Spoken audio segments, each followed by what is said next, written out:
তোমার দুঃখ কষ্টগুলো বুকের ভেতর চেপে রাখো ততদিন, যতদিন না পর্যন্ত মানুষ নিজে থেকে এসে তোমার সম্মান তোমাকে ফিরিয়ে দিচ্ছে। আসলে এই পৃথিবী বড়ই স্বার্থপর।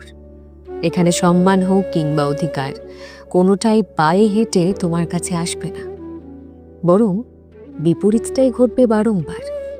তোমাকে দমিয়ে রাখার চেষ্টা করবে সবাই।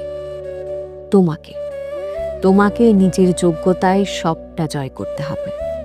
আর একবার তুমি জিতে গেলে, একবার নিজের পরিচয় তৈরি হয়ে গেলে, দেখবে তোমার শুভাকাঙ্ক্ষীদের ভিড়ে মিশে সেই সমস্ত মানুষগুলোই তোমাকে তাদের মাথায় তুলে নাচবে। তবে এটা তাদের ভালোবাসা নয়, এটা আসলে ভয়, হেরে যাওয়ার ভয়। আর সেই হেরে যাওয়ার ভয় থেকেই তারা আর কোনোদিন তোমার সঙ্গে লড়াইয়ে নামবে না।